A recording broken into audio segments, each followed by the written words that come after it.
You like to smell a carburetor cleaner, and this job's for you. Alright, YouTubers, my name's Dave. Like always. And you found do it yourself, do it right. Well, I've had a rough go at it, to say the least, with this Suzuki. And, you know, well, between my GoPro not wanting to cooperate and the bike not wanting to cooperate, and me getting a case of the fumbleitis and whatnot. You know, the Suzuki, it's been down. It's been down. So today, got a box in the mail, some parts for the Suzuki after I dropped them. And well, we're gonna see if we can do this again. And what I mean by this is see if we can get this pig to run. It's fighting. She's a fighter. She's stubborn. She don't want to run, and I'm gonna try to make it run. This is my new goal in life, getting this Suzuki to run. So let's get into it.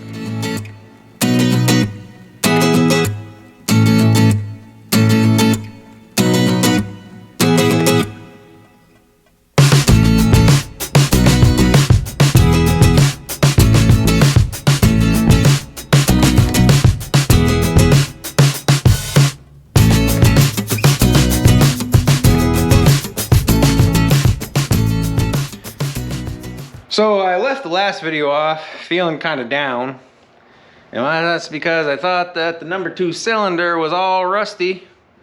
And so I did a bunch of work off camera. I went and got my borescope, like I said, and I borescoped it. I took the carburetors off, took the carburetors up to the hangar to clean them. Get to that in a minute. And well, the borescope showed that, well, the exhaust pipe was rusty, but the inside of the cylinder, that was a different story. The inside of the cylinder looked like it was full of mud. And I wish I would have videotaped it with my borescope, because I have a videotape option that I didn't do. And well, I think what had happened was when I took the carburetors off, I saw a whole bunch of little dirt dauber houses. If you don't know what a dirt dauber is, it's a wasp that, you know, makes mud, takes mud and makes a house, so their larvae can live in it and, you know, become a wasp. And well, I think what had happened was some of them went up into that cylinder, that number 2 cylinder, and made some houses. And then when I jammed a bunch of gas, bunch of starter fluid, a bunch of brake fluid, brake clean down in there, because, you know, brake clean is highly flammable. When you run out of starter fluid, you use what you got. So when I did that, and, you know, the cylinder going up and down, I think it smashed it into, you know, mud. And then mud came out of the exhaust pipe. And well, the remnants of that is over here on the floor. I don't know if you can really tell by the color. This is exhaust stuff. That's mud. So what I did was I went and got some more brake clean, and, you know, I did what I was supposed to do and just push the cylinders and flushed it all out, and that's the remnants of it. I actually also, you know, borescope down through the throat, down through the carburetor, down into the bottom of the 2-stroke, because we all know how 2-strokes work. The gas and oil get mixed, and it goes down and it comes around and gets up into the cylinder and, you know, does its thing and makes fire and compression and starts and runs. Anyway, so the bottom side of it, the bottom end was nice and clean. Well, I shouldn't say nice and clean, but it was clean. It was clean enough. Clean to where it wasn't, you know, shouldn't have been getting that plug all nasty. That plug was getting nasty because of, you know, the dirt dauber housage that was in there. So, like I said, off camera, all of that got cleaned up and, you know, kind of put back together. So, Now the story of the carburetors. I took the carburetors off, took them up to the hangar, and started cleaning them. So, needless to say, this box here has another set of carburetors in it, and I'll show you why. First, I'm going to show you the carburetors that I took off the bike and subsequently cleaned, and determined that I was going to need a new carburetor. I'm going to put some still shots in right now.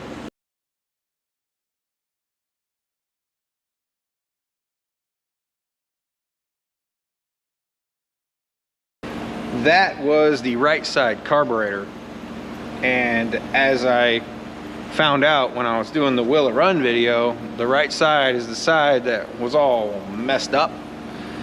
And well, I'm pretty sure this carburetor sat in water. Now if you look at where that main jet is supposed to be, or was supposed to be, it's all like just corroded out, rusted out. It was terrible. It's bad. You can see that white stuff. That's, you know, that's corrosion. That's what aluminum does when it corrodes, or flakes, or whatever you want to call it. It you know, it turns white. And then when I was trying to get them apart, the float bowl and the carburetor body, it smashed a hole in the float bowl. So, you know, I was batting 1,000 when I did that. I also dropped one of them. I think it was actually this bad one. I think I dropped it. You can see it hit the floor, bent it in. I'm like, oh boy, here we go. So I had to get a new set of carburetors. It took me a while to find them. eBay, every once in a while, I go on there, check to see if there was carburetors. I was looking for the exact same ones, which these are 186-30s. So I got the exact same carburetors that came off the bike to go back on the bike. Now with 4 of them, hopefully I have enough to put them all back together. As you can see, I got them all. I got it all pulled apart. I got one cooking in the ultrasonic cleaner. I got these sitting here, taking an inventory, because the stuff that was on the inside of this is pretty much no good. I think what I'm going to do is, I think I'm basically just going to use everything from the carburetors that I bought. And let me tell you, the carburetors that I bought, they were half the price of the bike. That's how expensive these carburetors were. And, well, you know, look at them. They're pretty grimy, pretty dirty, compared to, you know, what it's hopefully going to look like after I'm done with the ultrasonic cleaner. I went ahead and pulled the float bowl off this carburetor that's sitting here waiting to be cleaned. I hadn't taken it apart. I hadn't taken any of the jets and stuff out of it, but I can see through the big one already. And this is the difference. You know, this bike that these came off from, it looks like it had sat in a barn. Maybe whoever had it drained the fuel out of the carburetors, and it shows, you can see that down on the inside of this bowl, you can see it looked like there was maybe a little bit of fuel left down here in the corner. Like it was just kind of puddled up there. It didn't actually get to drain out all the way. So these parts are almost done cooking. I'm gonna pull them out of here, take them over to the air compressor and blow them out. I like to rinse them off with water first. So the first stop will actually be the sink. I'll rinse them off, get this carburetor cleaner off from it, and then I'll spray it out with the air compressor. And I got the other carburetor ready to go. And once these come out, those will go in. Boom, bing, bang, boom. And we'll have a set of nice clean carburetors, hopefully. Of course, I'm using a brass brush. For some reason, I can't say those two words together. Brass brush. Fresh brush. Same thing with a float bowl. I like to throw the floats in there with everything else, because that way you know when they float, they don't have holes in them. So you know they're gonna work. Forgot to talk about all the little bits and bobs. Yeah, get your finger in there, twirl it around. Onto the air compressor.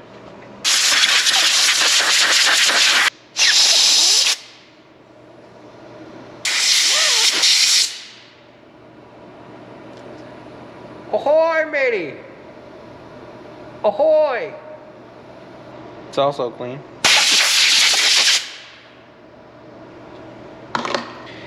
You know you're getting old when you gotta go like this to read the numbers on the jets. Basically just going to rinse and repeat for the other carburetor. And then I'll take it back to the bike, hook up my auxiliary fuel tank, and probably kick my brains out again like I did in the first video. If you missed the Will It Run video, I'm just trying to get the thing to pop over. The link is around my big ass noggin somewhere. So, back to the garage. So now that it's, 10 days past the first time I shot a video on this, and 3 days after the last one, it's I finally got everything on the Suzuki the way that I said. The new carburetors on, installed, hooked up. The battery, it is what it is. It's probably dead. Got my makeshift, and I say makeshift fuel because, well, it wants to leak, and I probably should buy another one. That one's holding on by a thread, literally holding on by a thread. So I think we're ready to see if these carburetors are actually going to do anything. See if I can actually get this thing to run. No, I'm not promising anything. So let me go ahead and open up this fuel. See if the carburetors are going to do what they're supposed to do, which are carburetor things, like fill up full of fuel. So you can see, comes down. I got this valve in here because if you just go straight, it jams way too much fuel in here into the carburetors.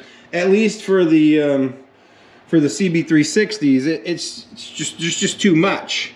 Gravity. It's a son of a bitch. And then I just got them hooked in straight here. 2 fuel lines to the new carburetors. I will say that it took me forever to get these carburetors hooked up, and well, that's because the old carburetors were missing parts. The throttle cables were actually missing parts.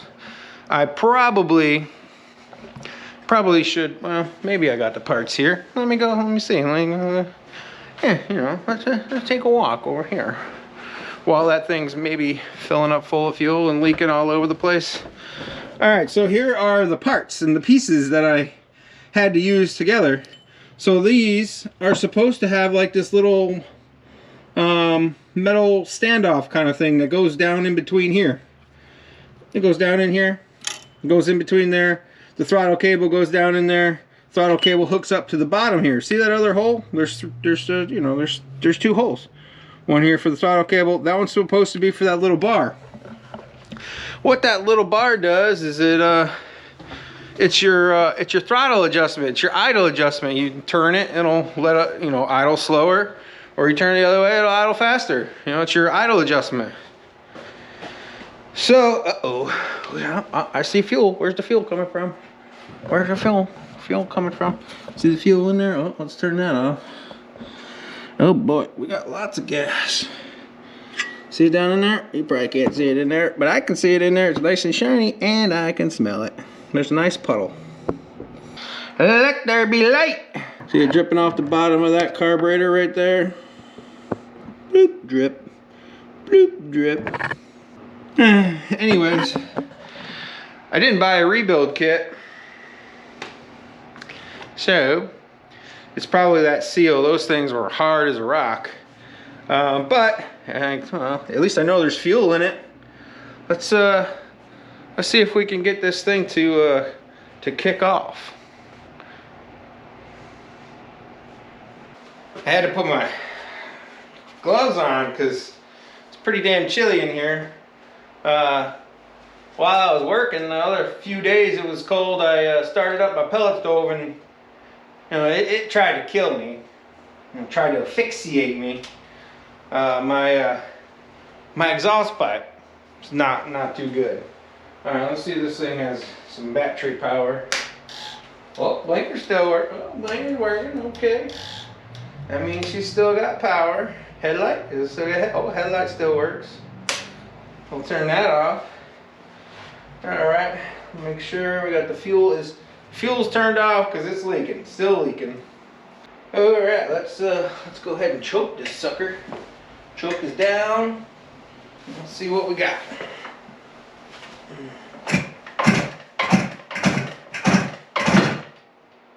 Uh-oh, she's kicking. Whoa.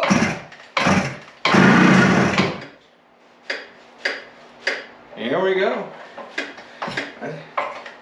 I got a good feeling about this.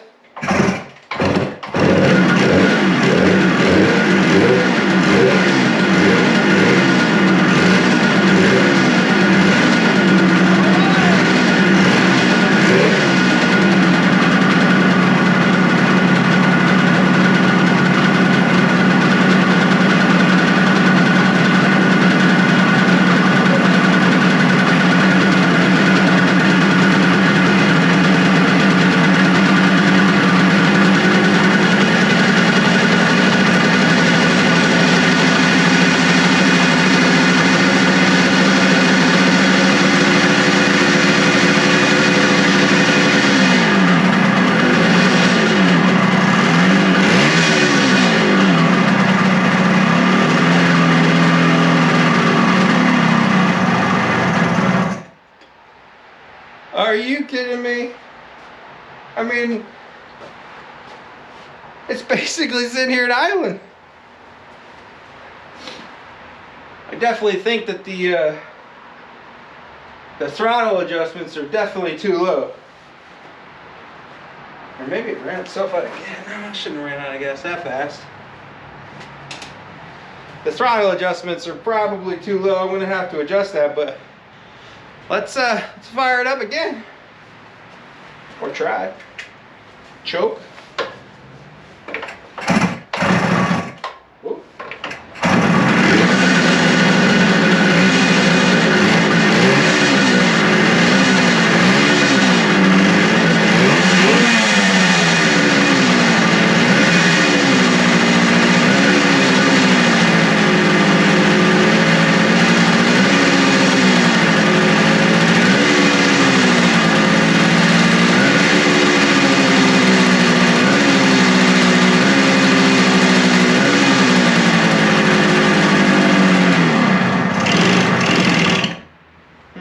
Okay, well let's make sure that both of them are warm.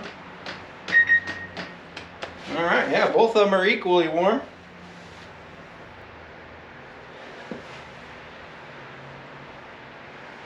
I don't know if it's starving for fuel. Let's open that sucker up just a hair more. All right, let's do it again. Let's do it again.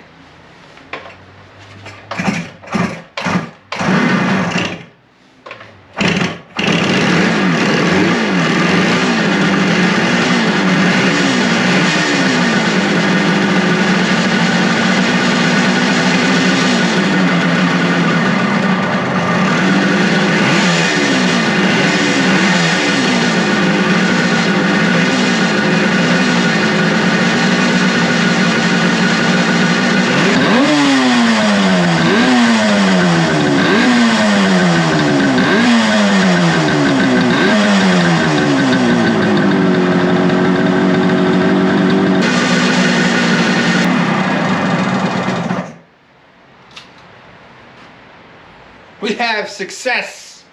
I was keeping my finger over a little vacuum port here. This vacuum port comes up to the tank, and it's a vacuum operated petcock. So I was like, well, that's definitely a big vacuum leak, so let me go ahead and cover that up with my finger. And it ran much better. I didn't expect it to light off that fast and run that good. I mean, I didn't adjust points at all. It sounds like it's right on.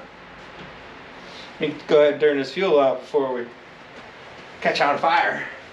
I don't know if it's pumping oil, but I do have oil mixture and gas up there, so that'll help out. I was scared that my $200 motorcycle wasn't gonna run. She's a runner.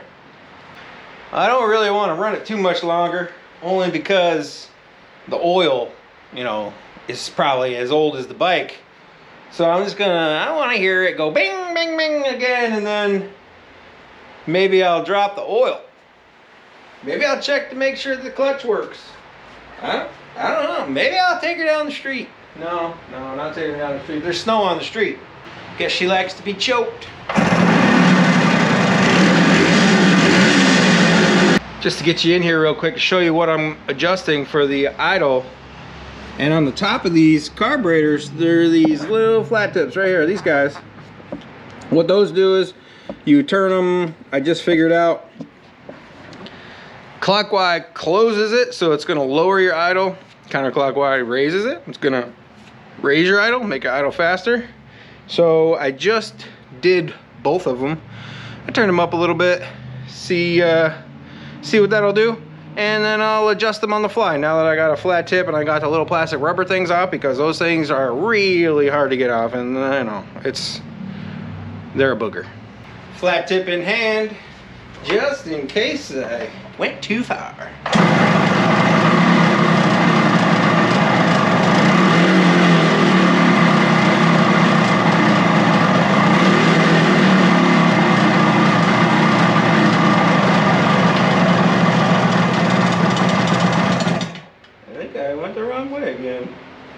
I just said clockwise closes it, counterclockwise opens it, and I went and turned it clockwise.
Unfortunately, the carburetor's cost half as much as the motorcycle. When it's sitting there idling, and I can't believe it. There you have it, folks. It's a runner. She runs. It runs actually pretty darn well. You tweak the carburetors a little bit. That's to be expected. Those carburetors aren't the originals. Goes through all the gears. The clutch works. The brake works. You know, all that works. We know the headlights from the last video. The headlight and the blinkers and all that other stuff work. So I think the next thing I'm going to do on this bike is I'm definitely going to drain the oil. Oil in the case, by the way, you know, the transmission type oil, that oil. I'm going to drain that oil, change that out, and then I'm probably going to have to start ordering parts for it if I'm going to make it roadworthy, or if I'm going to, you know, just kick her down the street, even, you know, that she runs. I know she runs. You know, maybe I'll just kick her down the street. I don't know, send it off to somebody else. You guys let me know what I should do with this bike. I'm not a Suzuki guy, as you might tell. You know, there's two Hondas, one over there in the corner, got one down south. I'm not a Suzuki guy, but I do love the two strokes, so I'm kind of torn.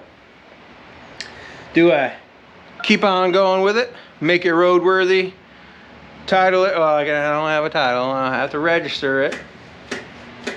Get it registered, ride it, love on it, change the tires, brakes, and bearings, and all that other good stuff? Or do I just say, hey, marketplace, here you go, it runs. I bought it, not running. This is how much I got into it. How much you want to give me for it? So, you guys let me know. If you like this kind of stuff, you like these old bike videos, give me a like. You know, if you got buddies that like old bike videos, share it with them. You know, you never know. Maybe they'll want this thing. Maybe they'll send me an email saying, I want that Suzuki. How much would you take for it? But like you guys do at the end of all my videos, like, tag, share, follow, subscribe, hit that notification bell. And if you didn't catch the last video, I got a free giveaway going on. Super clean giveaway. And you know, that basically you gotta put a comment in that video, tell me a story, and you get entered in a free giveaway for some super clean, some degreaser, the strongest degreaser on the market, and it's biodegradable and everything else. So, you know, check that video out. So, like always, till next time, thanks a lot. Unfortunately, guys and gals, that head gasket is definitely shot. Got it nice and hot, hoping that it would, you know, see itself maybe. But it is definitely leaking oil.